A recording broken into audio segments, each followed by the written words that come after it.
At part5. It is no coincidence. Absolutely. It has to be a divine intervention. But, you know, I once again have to, as I was driving in from Kingston, I was just reminiscing and thinking about, once again, our touchable brethren, Junior Manning. And I'm thinking about over the years how he, you know, came into the studios of RFM and, you know, tried to really bring us all together to make this a reality.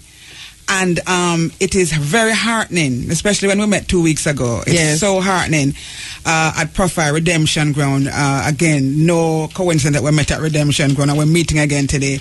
That so many persons could come together from all walks of life, from all mansions, and make something touchable, as Junior Manning would say, actually happen. And because out of that meeting really came the whole idea of the march, the silent march, because we knew we were going to be having the forums on Friday, and the concert and the outside broadcast was gelling as well. But to actually come together now in that space and initiate this whole march, silent protest and march, I think it is really something that we should be proud of, and we're going to make it happen. You know, we're really going to make it happen. My sister, you straddle, you know, both the African conscious Rastafari society, so to speak, and also the entertainment society. And I hear Muta making a call to artists, to performers, to those who take the stage from time to time with their Rastafarian selves, that this is also your thing. This is part you need to be seen here. What are your own thoughts on that, and what appeal would you make to the singers and players of instruments? Well, I think it's very, very critical. It is extremely important. We've heard of amazing stories where persons who are called to go to Africa to perform charge astronomical fees. And we say, but I mean, what kind of vibe is this after you've been singing about Africa and the struggles and apartheid over the years? So let's make a change at this time. Let us say, okay, let us understand that you're putting forth a particular message through your music, and people are embracing you because of this message. All right, let us put some action into this now. You know, it's not all about the entertainment, but it's about the edutainment. So even if you're not coming to perform on the show, that's not, you know, the absolute fullness of it, although that is a fundraising event. But the point is that you need to come, you need to be visual, you need to be there. People can see and say, okay, so yeah, you're also about the struggle, and we're all in solidarity for this particular time. And as Muta said, not only then, but this is the beginning of something bigger and better. It's a daily, it's a lifestyle, really. Okay, I got to say something here, because this is very important. We're not having a stage show in the park. That's the first thing. Rally. If you want a stage show, we come down to Montego Bay on Saturday. There will be it's a rally, it's not a stage show. So we're called upon the artists them, because we know so the artists them is always going on like them really with certain consciousness. So this is a time now for sure solidarity with something that has never been done in relationship to the Carol Gan thing. So we are telling the artists them, if you want the stage show, if you want to jump up on stage and sing, head to Montego Bay on Saturday. You understand? This is about visibility. This is about numbers, strength of numbers, and trust me, this is about the beginning of something. Standing up and being. Yeah, we are talking about the beginning of something. This is not just some group of Rasta now go march with a radio station program. This is, trust me, it's not going to just end there. Personally, I not gonna make it just end our march. I don't know if you're next one, you know, but the Carol Gan thing, the Tivoli Gan thing, all of them things, we can't allow to just go march and done with it. It's a beginning of something. 1 minute, we come back to you, Bobo Greg. My brother, Priest Bailey, represented the Ethiopia Africa Black International Congress. Of course, an organization that is no stranger to protest, to march, to bring attention to the issues concerning Rastafari. The Congress's views on all of this, my brother, Priest Bailey. I'm from the Ethiopia Africa Black International Congress, Church of Salvation. You know, we the people, we stand above all organizations. We stand churchical, statical, governmental, parliamental, sabbatical, with our worthy founder, leader, our President, God and King, the Most Right Honorable King Emmanuel Charles III, the Black Christ. You know, we give thanks, you know, for God in three persons, Blessed Trinity and all powers, Marcus Mosiah Garvey, great prophet of all times. Melchizedek, a priest of the Most High, His Imperial Majesty Emperor Selassie, first ancient King of creation. But yeah, we give thanks for this program and for the gathering of our brethren. If we go back to the 30s, 1930s, this was something similar to what was going on, in that the people were left outside and they didn't know what to do. Now we come to 1958 when His Majesty established the Congress at Bakawal and bring 3,000 and more Rastaman together, and that was actually where the whole issue of human rights, international repatriation started, in this modern era. So, what is happening today with respect to the march on Carl Gardens is something that the Congress supports, fully. In other words, we have seen the oppression of the black people over the years from slavery up until now. And we have to understand the psychology of what is happening. Now, the evil white world, the European world and America, they have no intention of allowing us to be free, to be free people.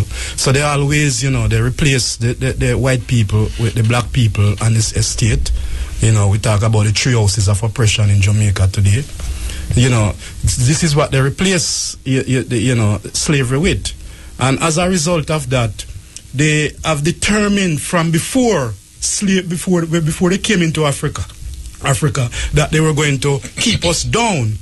And they continue to do this on. And so what happens in Jamaica 62 is just a shift. It's just a shift from the real white people to the real black people. So we see who we are, the black people are, because they have taken the teachings, the psychology of the evil of the white world, European world. They spread it amongst us. So what you have now is a divide and rule strategy. And so that, my brother, the coming together of all the mansions of Rastafari, the call to the Jamaican populace, African Jamaicans in particular, this Thursday, on Thursday, March 28, to protest in front of Garden House, to march in a motorcade all the way, and then for the rally in Mandela Park. From your perspective as a member of a Congress and the Congress's perspective, how important is that right now at this time, bearing all of what you've just said in mind, and the fact that we have been marching, we have been protesting, we have been calling for equal rights, for justice, for truth? No, this is absolutely necessary, especially at this point in our history. Where we see, all the things that are taking place, the poor and the needy being pushed aside by the government, the IMF, and all the institutions, financial institutions. So this is an upliftment and an awakening of the Rastaman spirit, because what happened is that we have, from 1958, we haven't done anything tremendous, anything that is significant in terms of shaking Jamaica, allowing Jamaica to realize that, here we are from slavery coming up to this point. We want to go home. International repatriation and reparation is necessary. So this is a voice for that too. Not only reminding the people of the atrocities that have been committed by the GLP government and the other government, the PNP and the PNP government, but more so the GLP government. This will remind the people that we are not in any safe haven.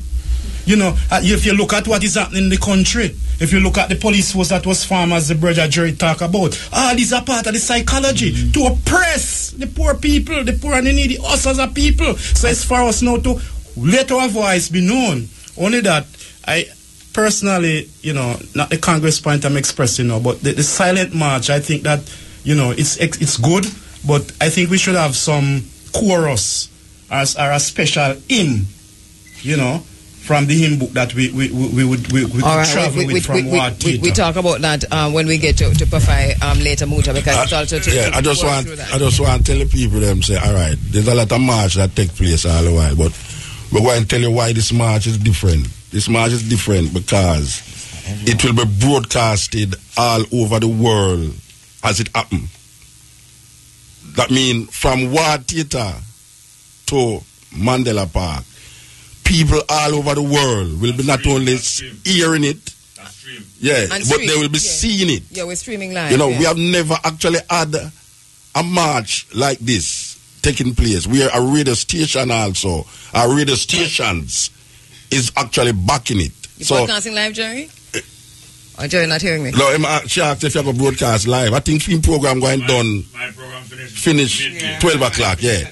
But what happened now is that what we are saying is that this is the first time I know, I don't know about the next time, the first time I know where Rastafari going to instigate a motorcade and a rally where thousands of people all over the world will be actually seeing it and hearing it simultaneously live on the street, you know. So I think that is what the difference. Plus, I personally know, say, with the Stepping Razor program, we're not going to just make the Stepping Razor program be another program on the radio. This is the art of war.